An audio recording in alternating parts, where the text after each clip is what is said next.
আসসালামু আলাইকুম প্রিয় দর্শক, টাইম টেলিভিশনের পর্দায় শুরু করছি আপনাদের প্রিয় অনুষ্ঠান ল অ্যান্ড ইমিগ্রেশন। প্রতি শুক্রবার সন্ধ্যায় টাইম টেলিভিশনের পর্দায় এই প্রোগ্রামটি আমরা আয়োজন করি, আপনাদের সঙ্গে সরাসরি কথা বলি এবং আপনাদের ইমিগ্রেশন সংক্রান্ত বিভিন্ন প্রশ্নের জবাব দেওয়ার চেষ্টা করি। আপনারা স্ক্রলে যে নম্বরটি ফুটে উঠতে দেখবেন, এই নম্বরে ফোন দিয়ে আমাদের সঙ্গে কথা বলতে পারেন। অনুষ্ঠান উপস্থাপনায় রয়েছি আমি ব্যারিস্টার আফতাব আহমেদ এবং আমাকে সময় দিচ্ছেন আমাদের সবসময় প্যানেলিস্ট ব্যারিস্টার এবং অ্যাটর্নি ইসরাত সামি। আপা, আপনাকে আমাদের মাঝে পেয়ে সবসময়ের মতো আমরা অনেক আনন্দিত। অনুষ্ঠান যতই সামনের দিকে এগোবে আমরা দর্শকের প্রশ্ন নিতে থাকবো, আপনি জানেন। তবে আমার কাছে কিছু এক্সিস্টিং কোশ্চেন রয়েছে একটু ডাইভার্সিফাইড ক্যাটাগরির উপরে। যেমন অনেক দর্শকই জানতে চাচ্ছে J1 বা এক্সচেঞ্জ ভিসাটার বিষয়ে, আপনি যদি আমাদেরকে একটু বলেন। যে ভিসাটা অ্যাকচুয়ালি দুই ধরনের হয়ে থাকে, সামটাইমস গভর্নমেন্ট ফান্ডেড হয় অথবা প্রাইভেটলি ফান্ডেড হয়। এটা ক্যাটাগরি হচ্ছে যে যারা এক্সচেঞ্জ কিছু প্রোগ্রাম আছে, এখানে 13 ক্যাটাগরি প্রোগ্রাম আছে। তো তার মধ্যে উল্লেখযোগ্য হচ্ছে প্রফেসর, স্টুডেন্ট, ডাক্তাররা, তারপরে হসপিটালিটি লাইনে মানে রেস্টুরেন্ট এবং হোটেল পেশাতে যারা আছেন, এরকম কি বিভিন্ন 13 প্রকার আছে যে গভর্নমেন্ট ফান্ডেড। এরা বিভিন্ন কান্ট্রির সাথে এটা এক্সচেঞ্জ প্রোগ্রাম হয়, যে অন্য দেশের যে দেশ এলিজিবল দেশ, ওনাদের এই ক্যাটাগরির লোকগুলো এসে এখানে একটা লিমিটেড টাইমে, যার যতটুকু লিমিটেড টাইমে এখানে থাকতে পারেন এবং কাজ করতে পারেন। এবং এর জন্য কি ওই দেশের সাথে ইউএস সরকারের কোনো চুক্তির প্রয়োজন হয়? একটা ওনাদের এখানে ইউএসসিআইএস এ লিস্ট আছে কোন কোন দেশের সাথে এটা আছে। এবং এটাতে যে ভিসাতে হচ্ছে যে একটা ইয়ে আছে যে আপনি আপনার পিরিয়ড শেষে যতদিনই তার পিরিয়ড হোক, 2 বছর 1 বছর, যতদিন এক্সচেঞ্জ প্রোগ্রামে থাকবে, ওর পরে ওনাদের 30 দিন থাকে। 30 দিন পরে ওনাদেরকে ফেরত যেতে হয় এবং যে 2 ইয়ার্স ওনাদের দেশে থাকতে হয় বিফোর আনাদার এখানে আসার আগে, আনাদার ভিসা অথবা আনাদার প্রোগ্রামে, এক্সচেঞ্জ প্রোগ্রাম অথবা যে কোনো H1 ভিসা অথবা স্টুডেন্ট ভিসায় ট্রান্সফার করার আগে। তার মানে জীবন থেকে সরাসরি ভিতর থেকে কোনো ট্রান্সফার হবে না। এটা হচ্ছে যে গভর্নমেন্টলি ফান্ডেড হলে হয় না এটা ইউজুয়ালি, বাট এক্সেপশনস আছে অবশ্যই সবকিছুর মধ্যে।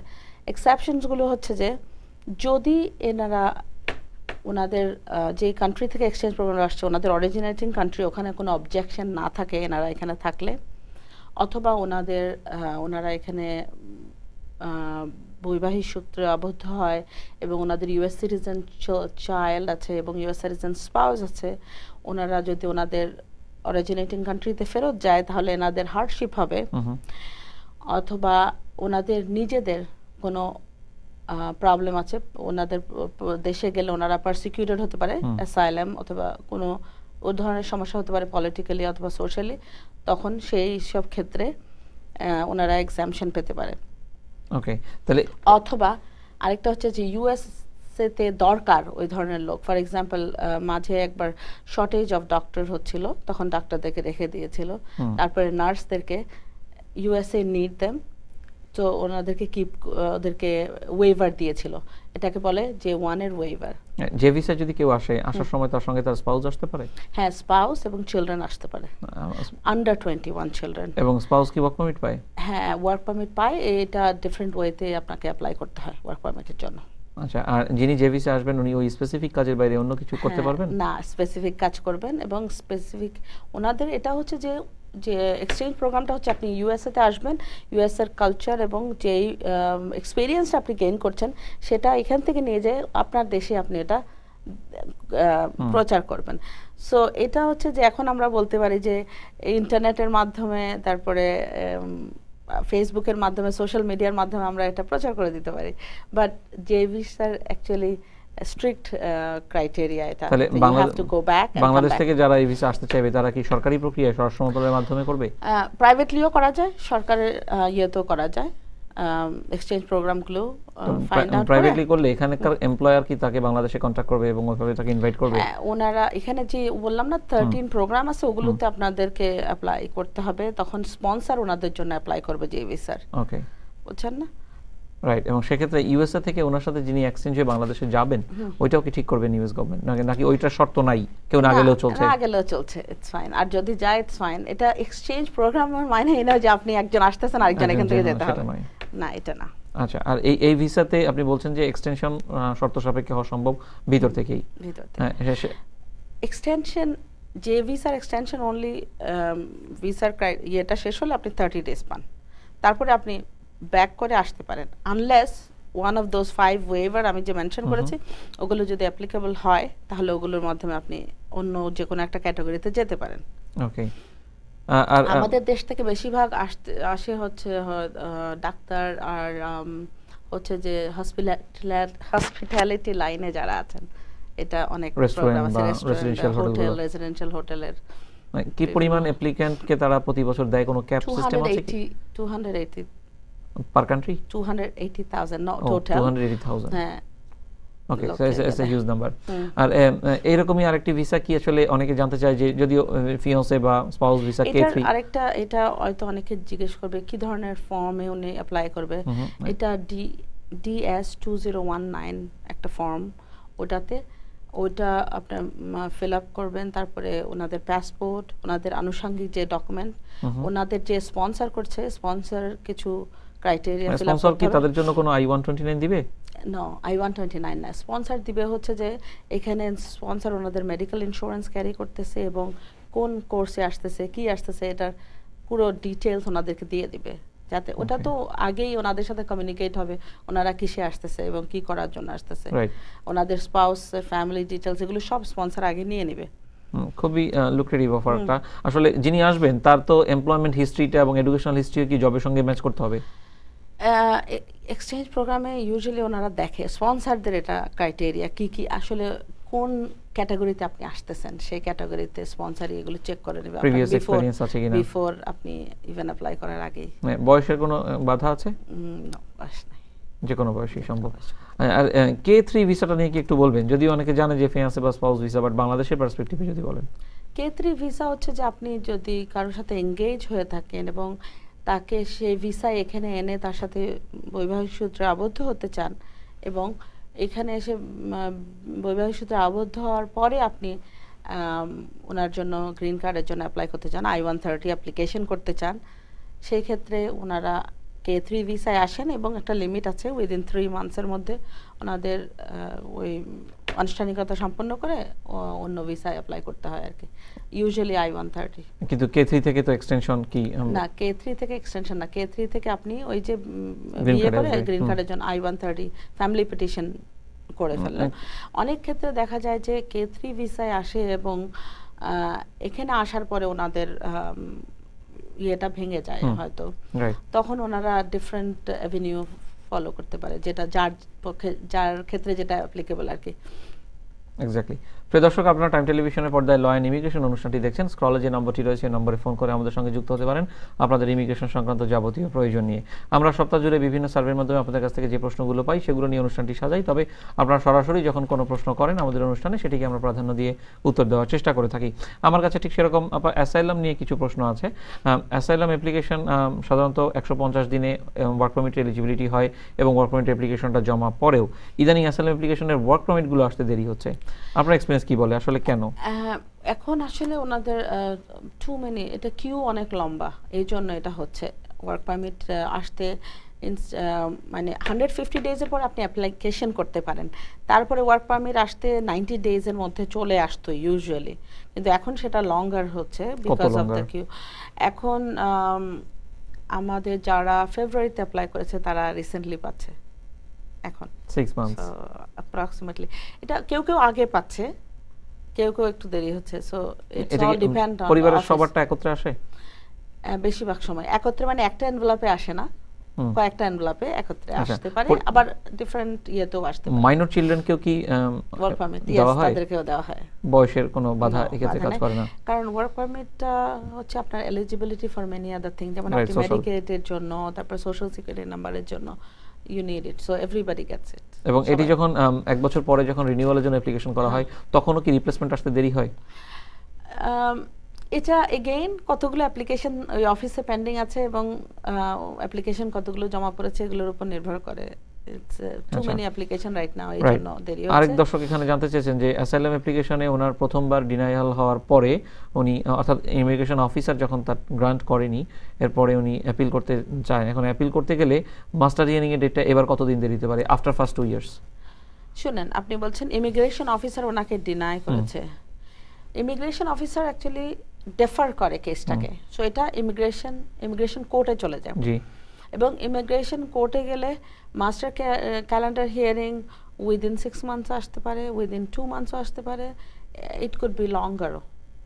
ওকে, ইটস এগেইন ডিপেন্ডিং অন এটা কি ওই মানে আগে আসলে আগে পাবেন অর্ডারই দেরি হয়ে যায় নাকি না অন্য কোনো মেরিটে? নো, এটা অন্য কোনো হয় না। এটা হচ্ছে যে ওনারা কিউতে, ইমিগ্রেশন অফিস যখন ওনাদেরকে ডেফার করে তখন ওনারা কিউতে চলে যায়। কিউতে গেলে এটা অটোমেটিক্যালি পিক করে আর কি কখন কারটা ডেট দিবে। এই স্টেজে সে কোর্টে কতগুলো হিয়ারিং হয়, কয়বার? ডিপেন্ড করে মাস্টার ক্যালেন্ডার। যদি আপনার কোনো সমস্যা না হয় আপনি ফার্স্ট মাস্টার ক্যালেন্ডারে যান এবং আপনার কোনো এভিডেন্স যদি আরও টাইম না লাগে এভিডেন্স সাবমিশনের জন্য, তখন প্রথম মাস্টার ক্যালেন্ডার হিয়ারিংয়ে যে জাজ ওনাকে প্লি করতে বলবে, নোটিস অফ অ্যাপিয়ারেন্সের যে চার্জটা আছে ওনার এগেনস্টে, সেটা প্লি করার পরে জাজ বলবে, জিজ্ঞেস করবে যে আপনি ওই ওয়ার্নিং দিবে ওনাকে যে এটা ফ্রিভলেস অ্যাপ্লিকেশন হলে আর কখনো কোনো সময় কোনো বেনিফিট ইউএসএতে পাবে না, এরকম ওয়ার্নিং দেওয়া হয়। তারপরে বলা হয় যে যদি অ্যাটর্নি এবং ক্লায়েন্ট রেডি থাকে এবং সব সাবমিট করা হয়ে যায় ডকুমেন্ট, তাহলে অ্যাটর্নি ইন্ডিভিজুয়াল হিয়ারিংয়ের জন্য রিকোয়েস্ট করতে পারে। আর যদি অ্যাটর্নি প্রিপেয়ার না থাকে, অ্যাটর্নি আবার বলতে পারে, কন্টিনিউ মোশন করতে পারে যে আরেকটা মাস্টার ক্যালেন্ডার হিয়ারিংয়ের ডেট দেওয়া হোক, তারপরে ওনারা ইন্ডিভিজুয়াল নেবে। সো ইট কুড বি আপনি মেনি মাস্টার ক্যালেন্ডার হিয়ারিং নিতে পারেন। আর ইন্ডিভিজুয়াল ডেটটা এখন নিউ ইয়র্ক সিটিতে বেশিরভাগ জাজরাই প্রায় 2017-18 ডেট দিচ্ছে এখন, 19 2 ইয়ার্স। হ্যাঁ, সাম জাজ 19 দিচ্ছে, সাম জাজ 18 দিচ্ছে, 2018, সাম জাজ দিচ্ছে 2017। 2016 এর আমরা রিকোয়েস্ট করতে পারি যে আমাদের কেসে কোনো আর্জেন্সি আছে, আমাদের আর্লি ডেট দেওয়া হোক, তখন সেই রিকোয়েস্টে ইন্ডিভিজুয়াল হিয়ারিং একাধিক হতে পারে না একবারই? ইন্ডিভিজুয়াল হিয়ারিং ইউজুয়ালি আমার এক্সপিরিয়েন্সে একবার করেছে এবং কোনো কোনো ক্ষেত্রে কন্টিনিউয়াস হতে পারে, কারণ সেদিন যদি ফিনিশ না হয় এবং জাজের ক্যালেন্ডারে অন্য সময় আপনার জন্য না থাকে, তাহলে আর অন্য আরেকটা দিন দিতে পারে। কিন্তু যখন জাজ আপনি মাস্টার ক্যালেন্ডার হিয়ারিংয়ে যান, তখন জাজ জিজ্ঞেস করবে যে আপনার কতক্ষণ সময় লাগতে পারে, এস্টিমেটেড টাইম, মানে রেসপন্ডেন্টের অ্যাটর্নির কাছে, মানে আমরা, এবং গভর্নমেন্ট অ্যাটর্নির কাছে, তখন তারা এস্টিমেটেড একটা টাইম বলে দেয় এতক্ষণ সময় লাগবে আমাদের। ফাইন। ইন্ডিভিজুয়াল হিয়ারিং এ যদি ডিনায়াল হয় এবার বিআইএ তে যাবে? নো, ইন্ডিভিজুয়াল হিয়ারিং এ ডিনাই হলে অ্যাপিল যাবেন। সো সেটা কি বিআইএ তে না? হ্যাঁ, বিআইএ তে, কিন্তু অ্যাপিলের আপনাকে 30 ডেজ দেওয়া হয়। ওই 30 ডেজের মধ্যে আপনি নোটিস টু অ্যাপিল এটা সাবমিট করবেন এবং নোটিস টু অ্যাপিলে আপনার গ্রাউন্ড সহ এটা সাবমিট করতে হয় এবং তারপরে আপনি আরও 30 ডেজ পান। সো যেদিন ফর এক্সাম্পল আজকে যদি ডিসিশন হয়, আপনি 30 ডেজের মধ্যে আপনাকে নোটিস অফ মোশনটা, নোটিস অফ অ্যাপিলটা দিয়ে দিতে হবে। এরপরে আরও 30 নোটিস অফ অ্যাপিল সাবমিট করার পরে আপনাকে আরও 30 দেওয়া হয় টু সাবমিট দ্য ব্রিফে আপনি এক্সপ্লেনেশন করবেন যে ওয়েদার এটা ল পয়েন্টে না ফ্যাক্টস পয়েন্টে অথবা বোথ পয়েন্টে আপনি অ্যাপিল করতেছেন। এটা তো মানে এটা তো হচ্ছে আপনি টাইমলাইনটা কতদিনের মধ্যে অ্যাপিল করতে হবে। আরেকটা জিনিস হচ্ছে যে আপনি যদি ইন্ডিভিজুয়াল হিয়ারিং ফুল হওয়ার পরে অ্যাপিল করেন, তাহলে আপনার ট্রান্সক্রিপ্ট আসতে সময় লাগে। সো ওই সময়টাও আপনি ইউজ করতে পারেন। আমি একটু ওই জায়গাটা ফিরে আসি। যখন ইন্ডিভিজুয়াল হিয়ারিং হওয়ার পরে যখন ডিনায়াল হলো, অ্যাপিল 30 ডেজের ভিতরে সাবমিট হলো, অ্যাপিলের নোটিস অফ অ্যাপিল, এরপরে অ্যাপিলের যে মোশন বা অ্যাপিলের যে হিয়ারিং সেটা আবার কতদিন পরে? অ্যাপিলে আপনি এক্সকিউজ মি, ডকুমেন্টারি হিয়ারিং বেশিরভাগ সময় ডকুমেন্ট সাবমিশন হয়। আপনি যদি ওরাল হিয়ারিং চান, এটা ভেরি রেয়ার, ফিউ কেসেস হয়, most of the time documentary. এবং যেটা আমি বললাম যে আপনি যখন বিআইতে নোটিস অফ অ্যাপিল সাবমিট করবেন, তখন তারা স্কেজুয়ালিং একটা ব্রিফিং স্কেজুয়াল দিবে। এর মধ্যে আপনার ট্রান্সক্রিপ্টের জন্য আপনার অর্ডার করতে হবে। সো ট্রান্সক্রিপ্টটা আসলে, কারণ ট্রান্সক্রিপ্ট না থাকলে আপনি রেফার করবেন কিভাবে জাজের এরর কোথায় ছিল কোন ইয়েতে, অথবা আপনার ক্লায়েন্ট কনসিস্টেন্টলি কি বলে গেছে। So you have to so এই ট্রান্সক্রিপ্টটা কি একেবারে শুরু থেকে দেওয়া হবে ইমিগ্রেশন অফিসারের সাথে? এভরিথিং অল যতবার আপনি কোর্টে গেছেন সব এগুলো টেপড হয়, এবং আপনি যখন ট্রান্সক্রিপ্ট অর্ডার করবেন ওগুলো আপনাকে পেপার ফর্মে অথবা সিডি ফর্মে আপনাকে দিয়ে দেওয়া হয়। ওকে, যে অ্যাসাইলাম অ্যাপ্লিকেশনগুলোতে ফ্যামিলি মেম্বাররা ইনক্লুডেড থাকে তাদের ক্ষেত্রে প্রত্যেকের আলাদা আলাদা ইন্টারভিউ হয় প্রথম অ্যাসাইলাম অফিসারের কাছে, হাজবেন্ড এবং ওয়াইফ আলাদা আলাদা? হাজব্যান্ড ওয়াইফ এবং কিডস যদি থাকে ইউজুয়ালি মেইন অ্যাপ্লিকেন্টের ইন্টারভিউ নেওয়া হয়। অফিসার যদি মনে করেন যে উনি স্পাউসের ইন্টারভিউ নেবেন তাহলে অফিসার নিতে পারে। আর বাচ্চাদেরকে just name, date of birth এগুলো জিজ্ঞেস করে বাচ্চাদেরকে ছেড়ে দেওয়া হয়, বাচ্চাদেরকে এর বেশি আর জিজ্ঞেস করা হয় না ইউজুয়ালি। আর মেইনলি মেইন অ্যাপ্লিকেন্ট যে তাকে জিজ্ঞেস করা হয়। যদি স্পাউসকে জিজ্ঞেস করার প্রয়োজন মনে করে তখন কি মেইন অ্যাপ্লিকেন্টকে ওখানে প্রেজেন্ট থাকতে দেয়? কিছু কিছু ক্ষেত্রে দেয়, কিছু কিছু অফিসার দেয় না, it depend on the officer. আর অ্যাটর্নি থাকতে দেয় সাথে? হ্যাঁ, অ্যাটর্নি অলওয়েজ থাকবে, ইমিগ্রেশন অফিসারের সাথেও। হ্যাঁ, প্রথম ইন্টারভিউতে, letter, every time attorney can গো। আরেকটা আমি আপনাকে জাস্ট ইয়ে করতে চাই, অনেকেই আমাদের কাছে আসেন যারা সিটিজেনশিপ নিয়ে, অনেকেরই ধারণা যে ইন্টারভিউর সময় অ্যাটর্নিরা যেতে পারে না, কেউ যেতে পারে না, উনি একা যায়, ইন্টারপ্রেটার পারে। হ্যাঁ, এটা অনেকের ধারণা, এটা ঠিক না। অ্যাটর্নি আপনি যখনই নেবেন অ্যাটর্নিকে, attorney can go everywhere with you. He can represent. I meant in the court, in the interviewing, in front of the interviewing officer, all of them.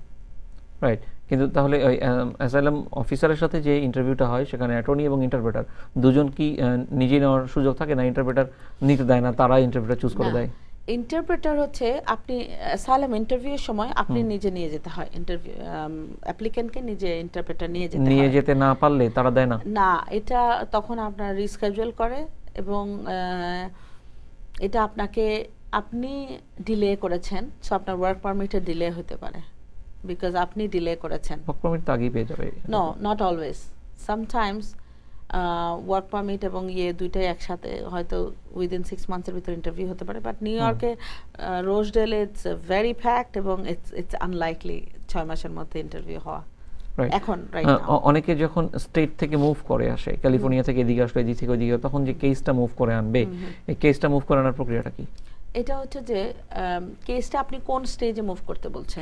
আপনি যদি অ্যাসাইলাম অ্যাপ্লিকেশন হয় তাহলে অবভিয়াসলি ওই অ্যাপ্লিকেশন আপনি চিঠি দিয়ে আপনার নিউ অ্যাড্রেস জানাই দিলে তখন ওরাই সার্ভিস সেন্টারটা চেঞ্জ করে দেয় এখানে। তো ওইটা একটু ডিলে করে আপনার প্রসেসটাকে, মানে একটু সময় বেশি লাগে আর কি। ইমিগ্রেশন কোর্টের ক্ষেত্রেও তাই। কোর্টের ক্ষেত্রেও একই প্রক্রিয়া? আপনাকে না, কোর্টের ক্ষেত্রে আপনি মোশন করতে পারেন, ক্লায়েন্ট রেসপন্ডেন্টের অ্যাটর্নি অথবা রেসপন্ডেন্ট নিজেই মোশন করতে পারে, চেঞ্জ অফ ভেন্যু মোশন বলে। তো ওই চেঞ্জ অফ ভেন্যু মোশনটা আপনাকে চিফ কাউন্সিলের অফিসে, মানে গভর্নমেন্ট যে অফিস ওনাদেরকেও দিতে হবে, ইয়েকেও দিতে হবে, ইমিগ্রেশন কোর্টকেও দিতে হবে। তখন জাজ যদি মনে করে যে এটা চেঞ্জ করবেন তাহলে চেঞ্জ করে। অনেক সময় দেখা গেছে জাজ চেঞ্জ করতে চাচ্ছে না, যেমন letter on in the stage, for example আপনার ইন্ডিভিজুয়াল একটা হয়ে গেছে অথবা কাছে আসছে, এরকম কোনো বিষয় হলে জাজরা অনেক সময় দেয় না আর কি, এটা চেঞ্জ করতে। এক দর্শক জানতে চাচ্ছিল যে অ্যাসাইলাম অ্যাপ্লিকেশন সাবমিট করার পরে তিনি অ্যাসাইলাম অ্যাপ্লিকেশন পেন্ডিং থাকা অবস্থায় সিটিজেনকে বিয়ে করে সিটিজেনের থ্রুতে অ্যাডজাস্টমেন্ট অফ স্ট্যাটাস অ্যাপ্লিকেশন করতে চান, প্রক্রিয়াটায় যেতে চান। এখন তার পেন্ডিং অ্যাসাইলাম অ্যাপ্লিকেশনটাকে কি তার অ্যাপ্লিকেশন করে অ্যাবান্ডন করতে হবে না এটা অটোমেটিক বন্ধ হবে? ডিপেন্ড করে উনি অ্যাডজাস্ট এলিজিবল কিনা, উনি কি লিগালি এদেশে এন্টার করেছেন। যদি লিগালি এন্টার করে তাহলে উনি, যদি এটা কোর্টে চলে যেয়ে থাকে কেসটা, কোর্টে যদি না যায় ইমিগ্রেশন অফিসে যায় এবং ইন দ্য মিন টাইম ওনার I-130 অ্যাপ্রুভ হয়ে যায় এবং অ্যাডজাস্টমেন্ট ইন্টারভিউ তো যদি হয়ে যায় তখন আমরা বলি যে উইথড্র করে ফেলো, তখন আমরা চিঠি দিয়ে ইমিগ্রেশন বলি যে এটা অ্যাপ্লিকেশনটা উইথড্র করে ফেলো। যদি চিঠি না দেয় তাহলে অটোমেটিক ওটা অ্যাবান্ডন হবে? নো, যদি অটোমেটিক না, ইউজুয়ালি অ্যাটর্নিরা যদি, আমরা অ্যাডভাইস করি যে উইথড্র করে ফেলা উচিত, ওকে, বিকজ উনি একভাবে গ্রিন কার্ড অলরেডি পেয়ে গেছেন। অথবা প্রসেসে আছেন, অ্যাডজাস্টমেন্টটা যদি অ্যাপ্রুভ হয়ে যায়। রাইট। প্রক্রিয়াটা যদি একটু ডিফারেন্ট হয়, অর্থাৎ স্পাউসের মাধ্যমে না, ফ্যামিলি থেকে আগে ইমিগ্রেশনের পিটিশন পেন্ডিং ছিল, এই অবস্থায় ওই অ্যাপ্লিকেন্টের অ্যাসাইলাম অ্যাপ্লিকেশন পেন্ডিং ছিল, সে ভিজিট ভিসা এসছে, এখন ওই অ্যাপ্লিকেশনটার ম্যাচুরিটি ডেট আসছে, সে ওটাতে অ্যাডজাস্ট হতে চায়, এই অবস্থায় পেন্ডিং অ্যাসাইলামটা কি করবে? এখন এটা ডিপেন্ড করে কার জন্য, মা বাবা, ভাই বোন, মা বাবা। শুনেন, এটা এন্ট্রিটা তাদের লিগ্যাল যদি হয় তাহলে ওনারা করতে পারে। কি করবে? ওইটা কি বন্ধ করবে, অ্যাবান্ডন করবে? আগে অ্যাডজাস্ট করবে, অ্যাডজাস্টমেন্ট হলে তখন আপনি ইয়ে করতে পারবেন, অ্যাডজাস্ট হয়ে যাওয়ার পরে আপনি করবেন। কিন্তু অ্যাডজাস্ট হওয়ার প্রক্রিয়াতে ওটা কোনো বাধা হয়ে দাঁড়াবে না? যে আপনি তখন আপনাকে অফিসার যদি জিজ্ঞেস করে যে এরকম করেছে, তখন আপনার সত্যি সত্যি বলতে হবে অফিসারকে। তো অনেক সময় অফিসাররা বলে যে তোমরা তাহলে ওটা উইথড্র করে আসো, তখন আপনি উইথড্র করে অফিসারকে জানায় দিলে দেন ওরা করে দেয়। ওকে। প্রিয় দর্শক, অ্যাসাইলাম এবং আনুষঙ্গিক বিষয় নিয়ে কথা বলছি টাইম টেলিভিশনের পর্দায় ল অ্যান্ড ইমিগ্রেশন অনুষ্ঠানে। অনুষ্ঠানটি সরাসরি সম্প্রচারিত হয়। আপনারা স্ক্রলে যে নম্বর দেখছেন, এই নম্বরে ফোন দিয়ে আপনাদের প্রশ্নগুলো আমাদের ছুড়ে দিতে পারেন। আমরা আজকে বিভিন্ন ডাইভার্সিফাইড বিষয় নিয়ে কথা বলছি। এই পর্যায়ে একটু সিটিজেনশিপ অ্যাপ্লিকেশনের দিকে আসতে চাই। আপনার সিটিজেনশিপ অ্যাপ্লিকেশনের সময় অনেক সময় আমাদেরকে শুনতে হয় যে ক্লায়েন্টরা জানতে চায় যে তারা কী ক্যাটাগরিতে ডক্টরের কাছ থেকে N648 পেতে পারে। এটা তো আসলে পুরোপুরি ডক্টরের জুরিসডিকশন, তাই না? না কোনো ক্রাইটেরিয়া বেঁধে দেওয়া আছে? হ্যাঁ, এটা হচ্ছে যে আপনার ডাক্তার, আপনি ফিজিক্যালি অথবা মেন্টালি যদি কোনোভাবে আপনার ডিসেবিলিটি থেকে থাকে, ফর এক্সাম্পল আপনার কোনো ক্রনিক ডিজিজ যেটা আপনাকে আপনার মেমোরিকে এফেক্ট করতে পারে, এই জিনিসটা অনলি ডাক্তার বলতে পারে, আমি কেউ বলতে পারি না। এবং পেশেন্টসের ভুলে যাওয়া, ফরগেটফুলনেস, অনেক সময় এটা মেমোরির জন্যই হতে পারে। অনেক সময় ডিজিজ লাইক আলসাইমার, তারপরে বিভিন্ন আদার ডিসেবিলিটি আছে, বিভিন্ন ধরনের যদি মানে সিরিয়াস ডিসেবিলিটি থেকে থাকে, এবং ওইটাতে আমি আপনাকে গতবার বলেছিলাম যে ইলিটারেসি এটা কোনো অ্যাকচুয়াল ডিসেবিলিটি না, কি এটা। কিন্তু আমার একটা কেস গ্রান্ট হয়েছে, একটা না কয়েকটা। সো ওখানে আবার ওনাদেরকে ইলিটারেসি ছিল প্লাস ওনাদের অন্য ডিসেবিলিটি ছিল, তো বাট ওনাদের কেস গ্রান্ট করা হয়েছে। সো অনেকে আছেন আমাদের কমিউনিটিতে যারা আমাদের মুরব্বীরা আর কি, ওনারা সব সময় এই প্রশ্নটার সম্মুখীন হয় যে আমরা কখনো স্কুল কলেজে যাইনি, আমরা হয়তো সিটিজেনশিপ কখনোই নিতে পারবো না। তো ওনারা বছরের পর বছর এখানে থেকে যান, সিটিজেনশিপ নেন না। রিসেন্টলি আমরা একজনকে করেছি, উনি এখানে প্রায় 22-23 বছর ধরে আছেন, এবং এটা ওনার ড্রিম ছিল যে উনি কখনো মানে সিটিজেন হবেন কখনো। তো উনি পারেন নাই, অনেকবার পরীক্ষা দিয়েছে, স্বভাবতই উনি পড়াশোনা জানেন না এবং কিছুই করেন নাই। সো এটা ওনার জানা ছিল না, রিসেন্টলি উনি হয়ে গেছেন। আর দর্শকরা একটা জিনিস জানতে চায় যে যখন বয়সের কারণে বা রোগের কারণে এই সুবিধাটা তারা না পায়, তখন কি কোনোভাবে ইন্টারপ্রেটার যেতে পারে সিটিজেনশিপের ইন্টারভিউতে? সেটা হচ্ছে যে উনি যদি এখানে 15 বছরের বেশি থাকেন এবং ওনার এজ 55 এর উপরে হয়, তখন ওনারা একটা ওয়েভার পেতে পারেন, ল্যাঙ্গুয়েজ ওয়েভার। ওটা হচ্ছে যে আপনাকে তখন ইন্টারপ্রেটার দেওয়া হয় 15 ইয়ার্স এবং 55 ইয়ার্স। ওনার বয়স 55 এর উপরে এবং 15 বছর ধরে গ্রিন কার্ড হোল্ডার এখানে। মানে সেই শর্ত পূরণ না হলে তো ইন্টারপ্রেটারও তারা পান না? না, ইন্টারপ্রেটার পান না। আচ্ছা, আমরা একটা বিজ্ঞাপনে যাচ্ছি এবং বিজ্ঞাপন বিরতির পরে আমরা আবার অনুষ্ঠানে ফিরে আসবো। প্রিয় দর্শক, টাইম টেলিভিশন পর্দায় ল অ্যান্ড ইমিগ্রেশন অনুষ্ঠানে যোগ দিতে স্ক্রলে যে নম্বরটি রয়েছে এই নম্বরে ফোন দিয়ে বিরতির পরে আমাদের সঙ্গে আবার যুক্ত হবেন এই আশা নিয়ে বিরতিতে যাচ্ছি।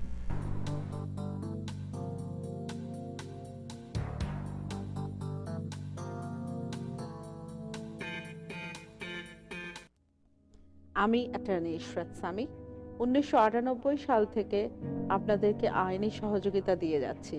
We are successfully serving this community with আমি অ্যাটর্নি ইশরাত সামি 1998 সাল থেকে আপনাদেরকে আইনি সহযোগিতা দিয়ে যাচ্ছি। We are successfully serving this community with all kinds of legal support.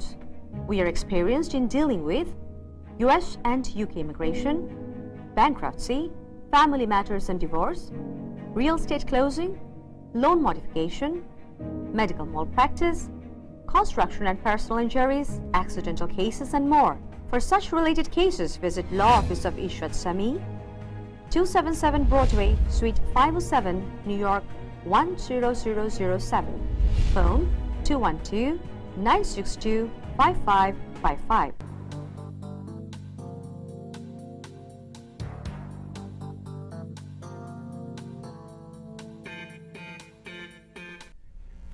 আসসালামু আলাইকুম প্রিয় দর্শক, বিরতির পরে ফিরে এসেছি আপনাদের প্রিয় অনুষ্ঠান ল অ্যান্ড ইমিগ্রেশনে। টাইম টেলিভিশনের পর্দায় প্রোগ্রামটি সরাসরি সম্প্রচারিত হতে দেখছেন। স্ক্রলের নম্বরে ফোন করে আমাদের সঙ্গে যুক্ত হতে পারেন ইমিগ্রেশন সংক্রান্ত আপনাদের যাবতীয় প্রশ্ন নিয়ে। আপনাদের সাথে রয়েছি আমি ব্যারিস্টার আফতাব এবং সময় দিচ্ছেন অ্যাটর্নি ইসাসামি।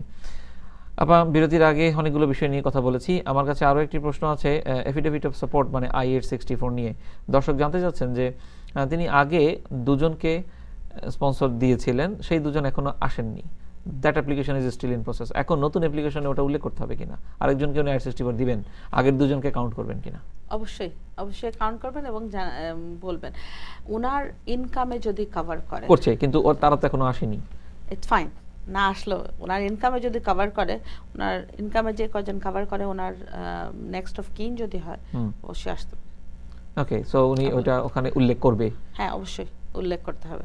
দেখা গেল ভিসা হওয়ার পরে তারা এসে চলে গেছে, লফুল পার্মানেন্ট রেসিডেন্সি অ্যাবান্ডন করে আর ফিরে আসছে না, এই লোককে কি উনি এখনো কাউন্ট করবে? 3 ইয়ার্স পর্যন্ত। যদি 3 ইয়ার্সের বেশি হয় তাহলে কাউন্ট করবে না। Up to 3 years. Up to 3। এবং ওখানে যে I-864 এ যে পভার্টি গাইডলাইন দেওয়া আছে 125%, ওইটা কি পুরোপুরি তারা মেইনটেইন করে? ক্লোজ হয়ে গেলে কি বন্ধ করে দেয়?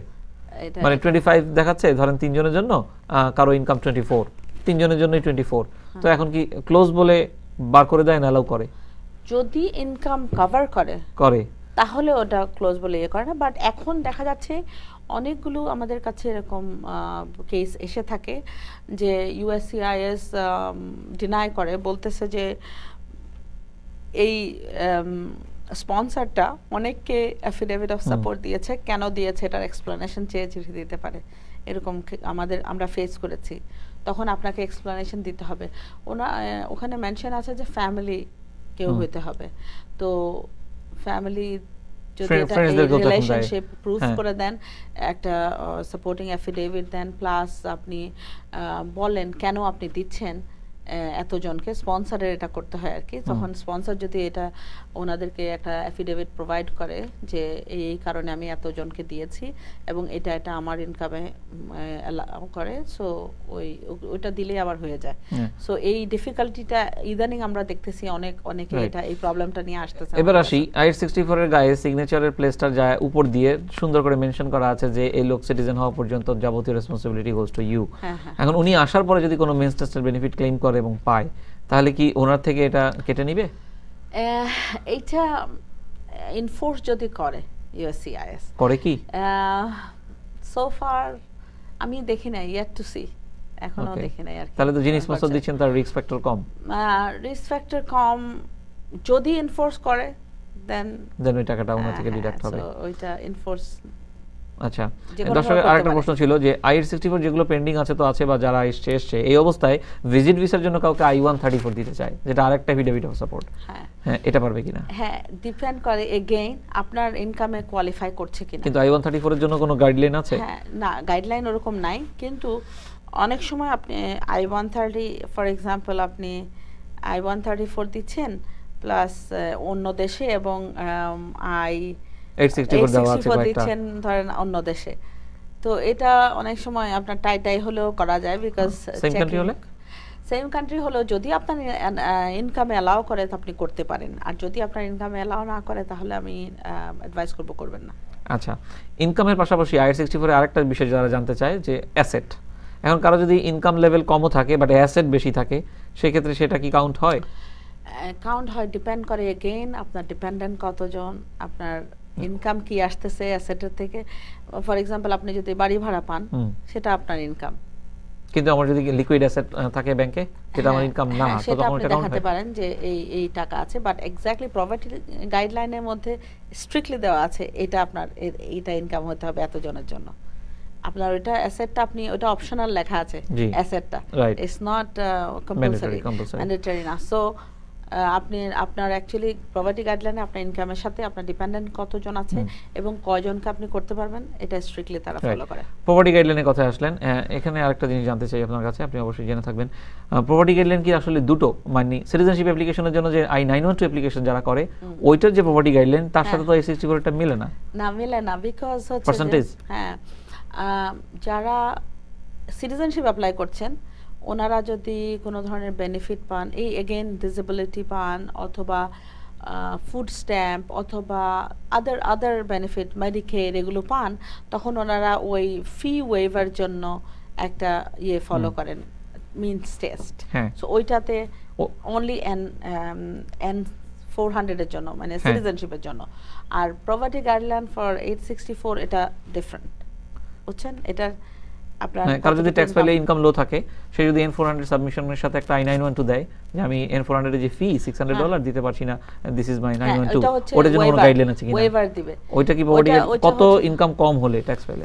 এটা হচ্ছে কত ইনকাম কম না, আপনার খরচ এবং ইনকাম দিয়ে টোটাল কতটুকু আপনি ইয়ে থাকতেছে সেটার উপর নির্ভর করে। এবং আপনি যদি বেনিফিট পান, ফুড স্ট্যাম্প নেন এই ধরনের ক্ষেত্রে অথবা ডিসেবিলিটি নেন এই ধরনের ক্ষেত্রে আপনি ওয়েভারটা বেশি পাওয়া যায় আর কি। রাইট। প্রিয় দর্শক, আমরা আজকে অনুষ্ঠানে অনেকগুলো বিষয় নিয়ে কভার করলাম। আশা করি আপনারা আমাদের সঙ্গে থেকে পুরো বিষয়টি উপভোগ করেছেন। আমরা চাইবো আপনারা আমাদের কাছে স্বতঃস্ফূর্তভাবে অংশ নেন স্ক্রলের নাম্বারে ফোন দিয়ে এবং সপ্তাহব্যাপী আমাদেরকে বিভিন্নভাবে যোগাযোগ করার মাধ্যমে। পরবর্তী অনুষ্ঠান আমরা আবার আগামী সপ্তাহের শুক্রবার এই সময়ে আপনাদের সামনে উপস্থিত হওয়ার আশা নিয়ে আজকে এখানেই শেষ করছি। আল্লাহ হাফেজ।